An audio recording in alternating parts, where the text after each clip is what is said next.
사람들은 이 땅에 뭔가 자꾸 남기고 싶어 합니다. 책도 좀 남기고 집도 좀 남기고, 또 목사들은 목회하면서 교회도 하나 멋지게 남겨서 이왕이면 좀 큰 교회를 남기고 싶다, 아마 이런 욕망이 다 똑같이 있을 겁니다. 사실 예수님은 근데 이 땅에서 아무것도 남기신 것이 없습니다. 위대한 예술품을 남긴 것도 없고 걸작품을 남긴 것도 예수님은 없습니다. 집 하나 지으신 적이 없이 그냥 오히려 말씀하시기를 이 성전을 헐어라, 내가 사흘 만에 다시 내가 세우겠다, 이렇게 말씀하셨지, 예수님은 집 하나 지은 것도 없습니다. 우리 목사들은 책을 그렇게 쓰기 좋아하지만 사실 예수님은 책 쓴 것도 없고 바닥에 무엇인가 쓰셨는데 그날 지워졌기 때문에 뭘 썼는지 아는 사람이 아무도 없습니다. 예수님이 학교를 세운 적도 없었습니다. 그냥 12제자 남기셨는데 회당 하나 짓지 아니하시고 그냥 길에서나 산에서나 혹은 배 위에서 그냥 가르쳤습니다. 예수님이 세상에 남기신 것은 그냥 제자들이, 이 병사들에게 오늘 전개 보니까 남은 옷 한 벌밖에 없습니다. 무덤도 없지요. 무덤도 남의 것을 빌려 썼으니까요. 유럽의 티리온 성당에 가면은 수위가, 예수님 수위가 있다 이렇게 말하는데 사실은 그것도 정확하지는 않습니다. 설사 그것이 예수님 거라 할지라도 이 땅에 남은 것은 오직 그거 하나뿐입니다. 그분의 행적, 그분의 교훈, 제자들과 많은 사람이 직접 본 다음에 전해 내려오기 때문에 그냥 그것을 성경이다 이렇게 말씀하고 있습니다. 그분은 남긴 것이 아무것도 없습니다. 우리가 그렇게 자랑스럽게 말하는 여러 가지 아무것도 남기지 않지만, 그러나 그 대신에 남긴 고귀한 것이 있습니다. 바로 예수님은 자기의 몸으로 남기셨습니다. 몸으로. 그의 몸에서 흘린 피, 그의 몸에서 흘린 땀, 그의 흘렸던 눈물, 이것을 남겼을 뿐이지 밖으로 보이는 그럴듯한 것을 남긴 것은 아무것도 없습니다. 세상에 계시면서 무수한 땀을 흘렸죠. 또 죽으실 때는 오늘 본문처럼 병사의 창에 길려서 옆구리에서 물과 피가 나왔다 이렇게 말하고 있습니다. 그러나 이 흘리신 물과 피가 위대한 과학자들이나 발명가가 남긴 수많은 유산보다 훨씬 더 인류 역사에 큰 공헌을 하셨습니다. 오전은 사순절의 또 안전을 맞이하면서 예수님의 자국, 그분이 발자취를 따라가면서 예수가 이 땅에 남긴 자국이라, 이런 제목으로 말씀하려고 합니다. 또 여러분과 저에게도 다른 것을 남기지 말고 예수가 남겼던 자국을 따라갈 수 있기를 주의 이름으로 축복합니다. 자, 예수님 그럼 뭘 남겼을까 여러분? 첫 번째 보니까 예수님은 땀이죠. 누가복음 22장 44절 말씀에는 이렇게 말씀하고 있습니다. 말씀은 같이 읽겠습니다. 예수께서 힘쓰고해서 더욱 간절히 기도하시니 땀이 땅에 떨어지는 핏방울같이 되었다 했습니다. 예수님께서 기도하시는데 땀이 땅에 떨어지는 핏방울처럼 해서 예수님이 흘리신 것이 뭐냐면, 남기신 것이 바로 땀자국입니다. 세상에서 가장 아름다운 그림이 뭘까? 세상에 평화로운 그림이 뭘까? 여러 가지 방법이 있겠습니다만, 그러나 설문에서 세상에서 가장 평화로운 그림이 뭐예요? 하고 설문했더니 그래서 가장 많은 사람들이 밀레의 만종이라고 했습니다. 밀레의 만종을 가장 평화로운 그림이라고 말합니다. 왜냐하면 하루의 일과를 마치고 감사 기도하고 있는 저 모습, 바로 그것 때문에 평화로운 모습이죠. 여러분, 하루의 일과를 마쳤다, 이게 뭐예요? 오늘 감사 기도라는 말 전에 하루의 일과라는 것은 하루 일과 쪽에 얼마나 많은 땀을 흘렸는가 이 얘기입니다. 다시 말해 세상에서 가장 아름다운 모습이 뭐냐면 땀 흘려 일하는 모습입니다. 이솝의 우화에서 우리가 배운 것처럼 개미와 배짱이 하면은 늘 배워왔잖아요. 열심히 땀 흘린 개미의 미래와 늘 놀기만 했던 배짱이의 미래.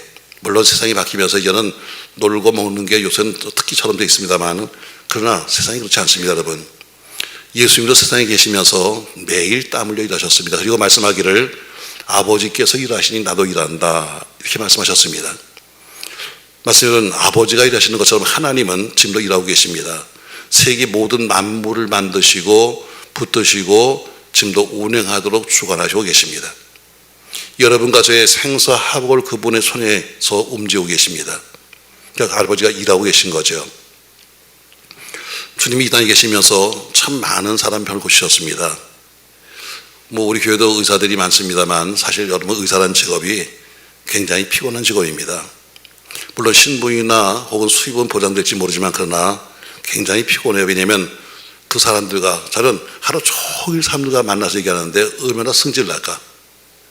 와서 또 나는 어디가 아파요. 난 근데 그 얘기 다 들어주는 게 여러분 얼마나 힘들겠어요. 질병을 치료해야 된다는 스트레스. 하루 종일 한 2, 3분 간격으로 사람을 만난다는 스트레스. 행여나 잘못되는 경우에는 환자로부터 받는 그 당하는 곤욕이 대단합니다. 사람의 생명을 다루기 때문에 손놀림 하나까지 얼마나 세심하게 신경 쓰는지 모르죠. 때문에 수입이나 신분은 보장되지만 힘든 것은 우리가 인정해야 합니다. 그런데 예수님은 평생도록 그 많은 병자를 고치셨지만 단 한 푼의 치료를 받지 않으셨습니다. 예수님은 전문입니다. 내과 전문의, 외과 전문의, 산부인과, 안과, 정신과 그 모든 걸 치료하셨지요. 고장병으로 시작해서 중풍병, 혹은 혈루병, 혹은 나병, 안진뱅이, 농아, 맹인 모두를 고치셨는데 얼마나 그게 땀을 흘렸겠습니까, 여러분? 예수님은 항상 피곤했습니다. 그래서 어디든지 가서 앉으시면 그벅 졸았어요. 우리에게 졸은 사람은 또 그게 아니라 그냥 앉으면 그 사람은 스카를 졸지만 예수님은 피곤했습니다. 그러니까 어디서든지 그냥 앉으시면 주무시는 거예요. 행로에 권해서 우물가에서 쉬기도 했습니다. 늘 시장했습니다. 목마르고 고단한 삶을 사셨죠. 정말 땀 흘릴 만한 가치가 있는 일을 위해서 예수님은 땀 흘렸습니다. 전 여러분이 땀 흘려 일하시기를 주의 이름으로 부탁합니다. 사람들이 가난하게 사는 이유가 여러 가지 있지만 그러나 그 중에 하나는 땀 흘리지 않기 때문에 그런 사람도 있습니다. 목회도 마찬가지로 목회도 땀을 흘리는 목회가 돼야지 요행을 바라면서 교인들이 어떻게 오지 않을까, 어떻게 좀 되지 않을까는 그런 목회는 되지 않습니다. 개인도 사회도 그렇게 되면 다 병들어 버리는 거죠. 예수님은 마지막에 겟세마네 동산에서 땀을 흘리셨습니다. 그때 흘린 땀이야말로 가장 고귀한 땀이요. 그 땀에 얼굴을 타고 내려갔는데 마치 성경은 그 땀이 피 같았다고 말씀하고 있습니다. 기도하시는 동안 땀 흘렸습니다. 그 땀 속에 생명의 진액이 묻어 있었습니다. 그래서 걸붉은 피 같다고 말씀했습니다. 물론 사실적인 표현이지만 이처럼 상징적인 표현도 없죠. 그러나 그 땀 흘리는 그 사건이 죽음으로 가는 길이요, 그 또한 생명을 살리는 길이기도 했습니다. 전 여러분, 난 우리 교인들이 열심히 하는 건 알지만 그러나 어디 가든지 늘 땀 흘려 일하시는 여러분 되기 바라고 신앙생활도 땀 흘려 하시길 주의 이름으로 바랍니다. 땅에 사는 동안에 최선을 당하는 여러분 충성스럽게 살아야 합니다. 회사에 다니는 사람들은 회사에서 빈둥거리지 말고 땀 흘려서 일하셔야 합니다. 그래서 직장 동료나 상사들에게 땀 흘림으로써 여러분 다른 거 머리를 굴림으로 가서 재밌게 놀므로 이것이 아니라 땀 흘림으로써 인정받는 사람이 되어야 합니다. 여러분들은 직장 가면 직장 선교사입니다. 그냥 나는 먹고 사는 사람이 아니라 직장으로 파송받은 선교사입니다. 그러니까 선교사니까 가서 여러분이 하는 행동, 여러분이 하는 말, 여러분이 하는 일, 그것이 어때요? 직장을 복음화 시키든지 아니면 교회로 가는 그들을 막는 겁니다. 여러분이 선교사입니다. 사업하시는 분도 마찬가지로 사업장에서 최선을 다하십시오. 내가 사장님네 하고 그냥 쉬려고 하지 말고 정해진 시간에 문을 열고 또 직원보다 더 열심히 부지런히 일하고 또 부지런하게 살면 그 사업장은 반드시 복음화될 것입니다. 직원들이 자기의 상사를 바라볼 때 존경하게 될 거예요. 열심히 사는 사람을 세상은 존경하게 돼 있습니다. 도양의 명언 중에 이런 말이 있습니다. 사람은 그가 흘린 땀으로 행복하게 될 수 있는데 땀 흘리기를 몹시 아낀다. 땀 흘리고 살면 되는데 땀 흘리지 않는다는 이야기죠. 번지란 사람은 이런 얘기했습니다. 땀투성이의 농부의 얼굴은 꽃던 왕관과도 같다 했습니다. 농부가 흘리는 땀이 어때요? 꽃던 왕관 같아요. 땅을 일구는, 자기 목적으로 해서 땅을 일구는 농부의 땀방울이 왕관과 비교된다면 주님을 위해서 흘리는 땀방울, 하나님의 교회를 위해서 흘리는 땀방울이야말로 얼마나 귀하겠습니까? 불에 그런 말합니다. 수학의 기쁨은 흘린 땀에 정비해야 한다 그랬습니다.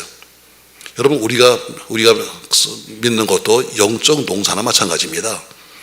농사하는 사람들이 수확의 기쁨은 흘린 땀에 정비된다면 우리가 신앙생활도 마찬가지로 우리가 땀 흘리는 것만큼 반드시 하나님께서 여러분과 저에게 은혜로 갚으실 것입니다.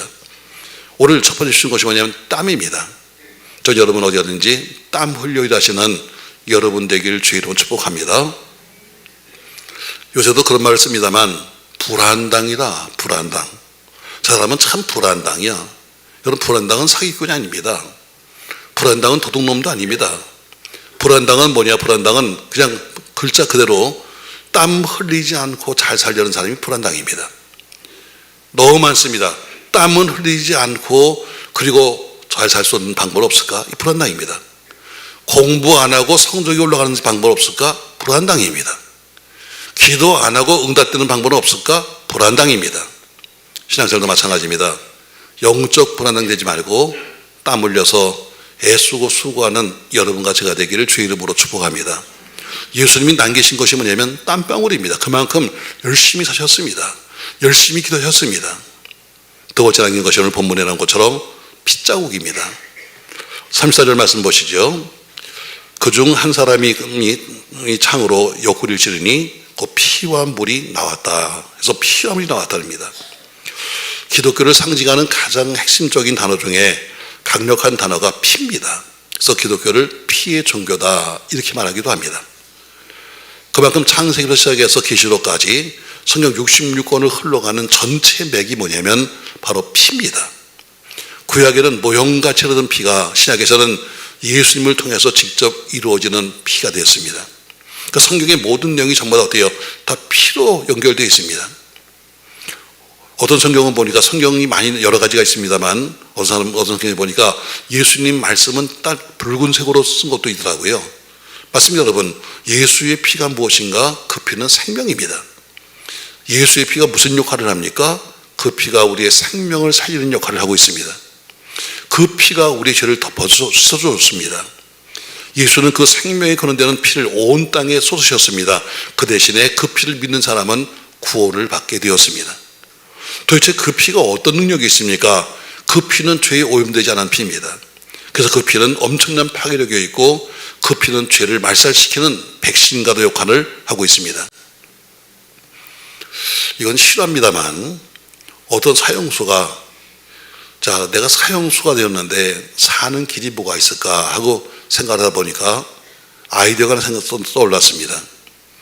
에이즈에 걸리면 혹시나 에이즈에 걸리면 남들에게 감염시키지 않기 위해서 그런 석방된다 이런 소식을 들었어요. 그래서 나도 내가 사형수지만 내가 에이즈에 걸리면 남들에게 혹시나 전염되지 않을까 해서 날 살려주지 않을까 해서 그가 감옥 속에 있는 에이즈 환자들을 만나기 시작합니다. 그리고 그 몸에 무슨 다른 방법이 없으니까 가서 에이즈 환자의 몸에 상처를 내고 자기 몸에 상처를 내가지고 피를 갖다가 서로 상처를 내가지고 피를 갖다가 수혈을 하려고 합니다. 여러 번 했습니다. 그리고 자꾸 요청합니다. 교도관에게 마청하기를 내가 에이즈에 걸렸습니다. 좀 날 검사해 주세요. 여러 번 가서 검사했는데 항상 음성이었습니다. 근데 어느 날 양성 반응이 나왔습니다. 교수에서 도대체 왜 집요하게 자꾸 에이즈 감염 여부를 저 사람이 확인했는가 해보니까 다른 에이즈 환자의 그 피를 그렇게 접촉시켜서 수혈했다는 것입니다. 맞아요, 여러분. 에이즈 환자의 피가 다른 사람에게 에이즈를 감염시킨다면 예수의 피는 에이즈보다 더 무서운 죄의 병을 치료해 주셨습니다. 암세포가 온 몸에 번져나가면 아니 더 심한 심판의 죽음의 병부터 우리 주님은 우리 살리셨습니다. 이 세상에 가장 무서운 병이 뭡니까? 암이 아닙니다, 여러분. 이 세상에 가장 무서운 병은 뭐예요? 죄입니다. 암이 아니라 가장 무서운 병은 죄입니다. 하나님을 부인하고 죽음으로 달려가는 바로 병은 죄입니다. 근데 예수의 피는 이 죄 문제까지도 치료하시는 겁니다. 그래서 예수님이 피 흘리고 죽으신 이유가 뭐냐면 바로 여러분과 저에게 이 피가 필요하기 때문입니다. 그럼 예수의 피가 얼마나 큰 힘이 있습니까? 요한복음 6장 13절에서는 말씀하기를 내 피를 마시는 자마다 영생을 가졌다 이렇게 말합니다. 내 피는 참된 음료요 내 피를 마시는 자는 내 안에 거한다고 말씀하셨습니다. 사도행전 20장 28절에 보니까 하나님이 자기 피로 교회를 사셨다고 했습니다. 우리가 교회입니다. 우리가 교회가 된 것은 바로 예수의 피 흘림의 공로 때문에 우리가 교회가 된 것입니다. 로마서 5장 9절 말씀에도 그 피로 인하여 의롭다 하심을 얻었다고 했습니다. 피의 신학이 구체적으로 나온 것이 서신서입니다. 에베소 1장 7절에 보니까 그 피로 구속, 곧 죄사함을 얻었다고 말씀하고 있고, 그래서 1장 20절에 보니까 십자가의 피로 화평을 이뤘다고 말씀하고 있습니다. 베드로 사도는 그의 편지 속에서 요새 우리가 공부하고 있는 베드로전서 1장 18절에 보니까 이렇게 말씀하고 있습니다. 같이 읽어요. 너희가 알거니와 너희 조상이 물려준 헛된 행실에서 대속함을 받은 것은 은이나 금같이 없어질 것으로 된 것이 아니요 오직 흠없고 정없는 어린 양 같은 그리스도 보배로운 피로 되었다. 우리가 구원받은 것은 다 금이나 금으로 된 것이 아니야. 오직 예수 그리스도의 피값이라고 말씀하고 있습니다. 역시 사도 요한도 편지 쓰면서 요한 1서 7장 말씀에는 이렇게 말합니다. 그가 빛 가운데 계신 것 같이 우리도 빛 가운데 행하면 우리가 서로 사귐이 있고 그 아들 예수의 피로 오기를 모든 죄에서 깨끗하게 하실 것이라. 그 아들 예수의 피가 우리를 깨끗하게 한다고 했습니다. 계시록도 마찬가지로 1장 9절에 보니까 네 생물과 24 장로들이 사람들을 자기의 피로 사서 함께 드린 예수를 찬양하는 내용이 나오고 있습니다. 그러니까 예수의 흘리신 피는 이처럼 인류 역사와 운명을 바꾸는 겁니다. 여러분, 형제가 뭐가 좋아요? 자, 어떤 아이들이 둘이요 엄청 싸웁니다. 연년생인데요. 얘들이 만나기만 하면 형 동생 간에 얼마나 싸우는지. 그래서 물어봤어요, 동생한테. 야, 넌 소원이 뭐냐 그러니까 우리 형이 죽는 거예요. 얼마나 쌈박질 하는지 어때요? 형이 죽었으면 좋겠다는 거예요. 형한테 묻습니다. 야, 넌 소원이 뭐냐니까 우리 동생 때리는 거예요. 이렇게 서로가 어때 싸웁니다. 근데 그래도 혹시 나가서 학교 갔다 오다가 동생이 매를 맞으면 형이 나서 싸우러 갑니다. 그래 안 그래요, 여러분? 그렇게 서로가 쌈박질해도 뛰어가서 형이 어려움 당하면 동생이 도와주러 갑니다. 이게 피입니다, 여러분. 우리는 대한민국 한 핏줄입니다. 서로 이렇게 저렇게 싸울 수도 있지만 그러나 어때요? 어렵고 힘들 땐 서로 하나가 될 수 있어야 합니다. 이게 안 되면 여러분 피가 아니에요. 교회도 우리가 피입니다. 새로운 갈등도 있고 힘든 거 있어도 어려움을 당하면 어때요? 하나 될 줄 아는 것이 이게 피의 역사지. 나는 그래도 끝까지 형 죽었으면 좋겠다. 그래 죽어라. 이건 피가 아닙니다, 여러분. 왜 피가 귀합니까? 오늘 예수님이 어때요? 피 흘렸다고 말하는 것처럼 예수가 남긴 것은 집 한 채 아닙니다. 우리 목사들처럼 무슨 멋진 예배당을 쳐놓고 죽겠다는 것도 아닙니다. 예수는 아무것도 없었습니다. 그러나 그는 땀을 흘리셨습니다. 그 땀 자국이 남은 거예요. 그리고 흘리신 피 자국이 지금 남아있는 겁니다. 또 한 가지는 눈물 자국이 지금 남아있습니다. 누가복음 19장 11절, 41절에 보니까 이렇게 말씀하고 있어요. 같이 읽습니다. 가까이 오사 성을 보시고 우시며 이르시되 너도 오늘 평화에 관한 일을 알았더라면 좋을 뻔하였거니와 지금 내 속에 숨겨졌도다. 아멘. 예수님이 이 땅에 계신 동안에 공식적으로 우신 게 3번입니다. 한 번은 그가 사랑했던 친구 나사로가 죽었을 때 슬퍼하는 동생들을 바라보면서 우셨습니다. 한 번은 오늘 본문처럼 예수 그리스도를 알지 못한 채 하나님을 거역하는 예루살렘 성을 보면서 우셨습니다. 그렇게 자랑스럽게 참 아름다운 저 예루살렘 성, 아름다운 성전하고 있는데 이 성이 이제 곧 멸망해버릴 것이고 사람들이 다 전부 다 어려운 것을 아시는 우리 주님께서 보시고 울었습니다. 또 한 번은 마지막 기도를 드리면서 게세마네 동산에서 심한 통곡과 눈물로 간구와 소원을 아뢰셨습니다. 여러분 3번 우셨는데 그 3번의 눈물이 뭡니까 여러분? 전부 다 인간들은 흉내낼 수 없는 사랑의 모습이었습니다. 예수님이 흘린 눈물은 다 중요한 관계였어요. 벌써 나사로의 죽음, 예루살렘의 멸망과 예루살렘 사람들의 죽음, 또 하나는 자신의 죽음. 결국 이 모든 죽음의 당사자들은 다 뭐예요? 사랑하는 백성이요. 사랑했던 나사로, 사랑했던 예루살렘 백성들. 그것 때문에 예수님이 어떻게 자신을 죽이시기 위해서 자기도 울었던 거예요. 사랑하는 성도 여러분, 주님은 여러분과 저에게 울라고 말씀하고 있습니다. 세상이 지금 얼마나 각박합니까 여러분? 그게 뭐예요 여러분? 사랑이 메말랐던 증거입니다. 눈물이 메말랐던 증거입니다. 우리 여러분과 저희 마음이 너무 건조해져서 전혀 이런 눈물을 볼 수가 없습니다. 여러분, 믿는 사람에게는 눈물이 필요합니다. 여러분, 이 나라를 사랑하는 일에, 교회를 사랑하는 일에 우리가 눈물이 필요한 겁니다. 여러분 생각해 보세요. 여러분 앞에 여러분 중환자실에 한번 가보세요. 뭐 나이가 많아서 가시는 분이야 어쩔 수 없는 거죠. 그러나 아직 나이가 어린데, 아직 살 날이 많은데 지금 누가 죽어간다면 울지 않겠습니까? 이제 아직 어리고 아직 10대밖에 안 되는데 만약 죽어간다면 울지 않겠습니까? 여러분, 우리가 우려할 사람이 너무 많습니다. 아직도 가정에 구원받지 못하고 지금도 지역의 유황불로 가고 있는 사랑하는 가족들 위해서 우리는 울어야 합니다. 매일 앉기만 하면 뭐 천당 말하는데, 그래 그 좋은 천당에 나는 간다고 말하면서 내 가족들은 다 저 지옥불로 가는데 웃으면서 있다면 여러분 잘못된 거 아니겠어요? 울어야 합니다. 여러분, 사랑한다고요? 나는 그래 천국이 좋아서 천국 간다고 매일 그렇게 노래 부르면서 내 사랑하는 사람들, 내 가족들, 내 자식들 그렇게 어떻게 사랑한다고 말하면서 지옥불로 가는데 여러분 울지 않겠습니까? 조기만큼 됐는데 여러분 이렇게 되는데 울어야 되는 거 아닙니까?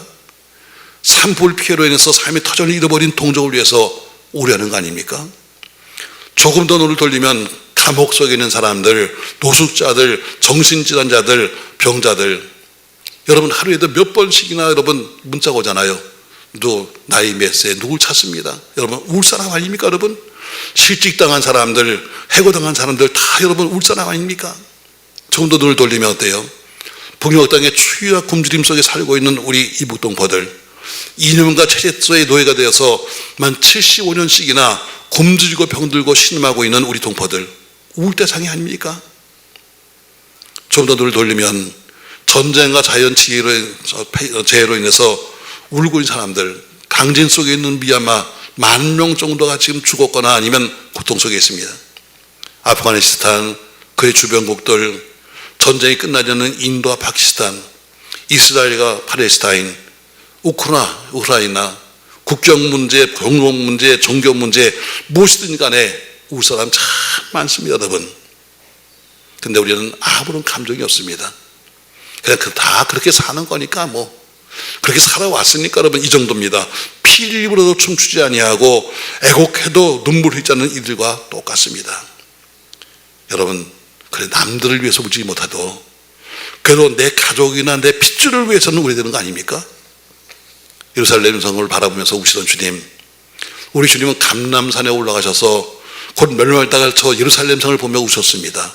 그렇다면 우리는 산에는 못 간다 할지라도 내 교회 속에서 사는 영혼들의 구원을 위해서, 살고 있는 지역 복음을 위해서, 엉망돼 버린 이 조국의 평안과 안녕을 위해서 우리는 울어야 합니다. 하나님이 눈물을 기다리시는 거예요. 왜? 눈물만이 하나님의 마음을 움직이는 겁니다. 아브라함이 조카 롯을 위해서 기도했습니다. 하나님이 롯이 살고 있는 소돔과 고레상을 멸망시켜 가셨는데 성경 말합니다. 아브라함 까닭에 롯을 기억하시고 살려주셨다고 말하고 있습니다. 여러분 모세 보세요. 이스라엘 백성들 참 못돼 먹었습니다.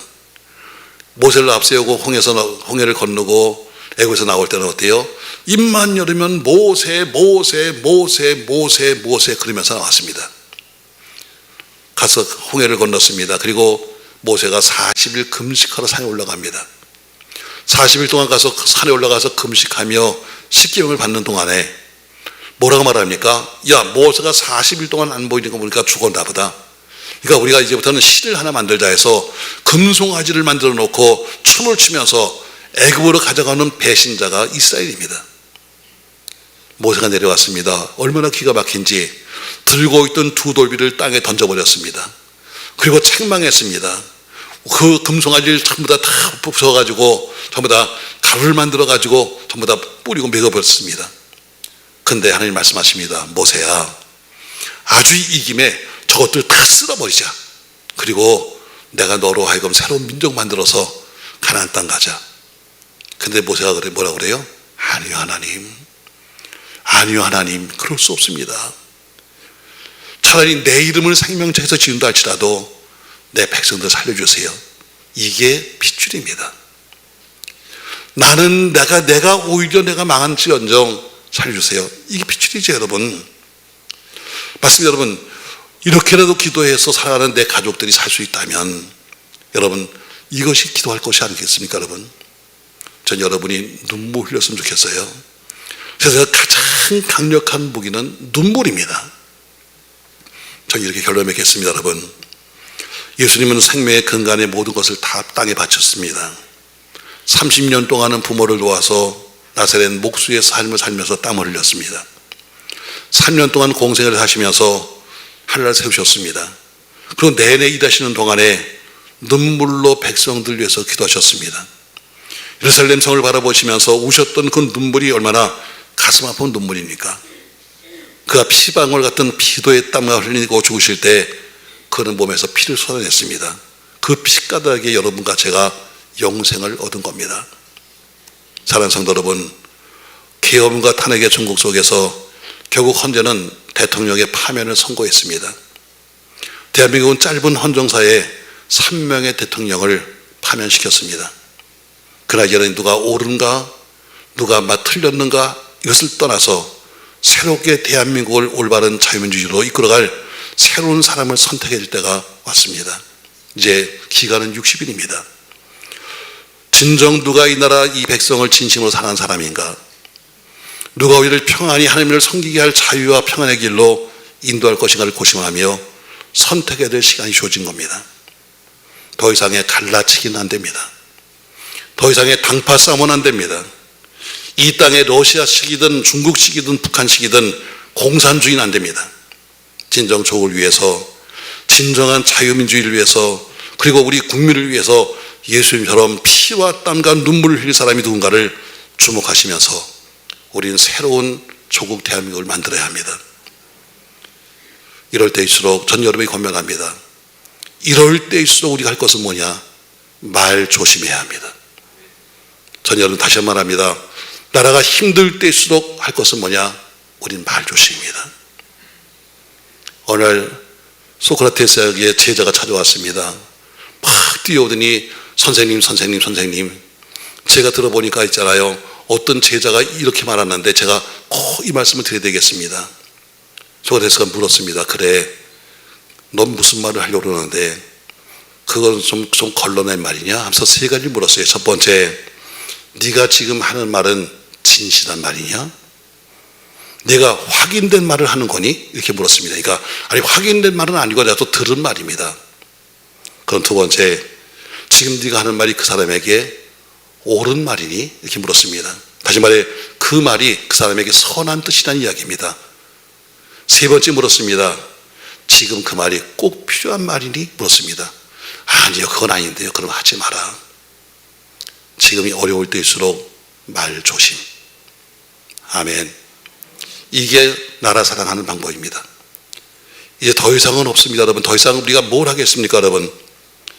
자, 이제는 우리가 조용히 말 조심하면서, 아까 그랬잖아요, 누가 우리를 이 대한민국을 끌어갈 것이냐, 정말 기도하며 정말 애쓰며 수고하며 바라봐야지.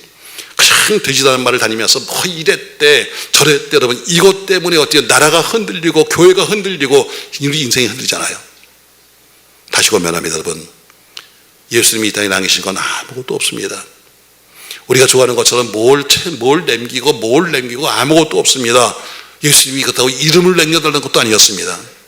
예수님은 땀자국, 피자국, 눈물자국뿐이었습니다. 우리도 마찬가지로 어려울 때일수록 말 조심합시다. 가정이 어려울 때일수록 가족은 말 조심해야 합니다. 교회가 어려울 때일수록 신앙에는 말 조심해야 합니다.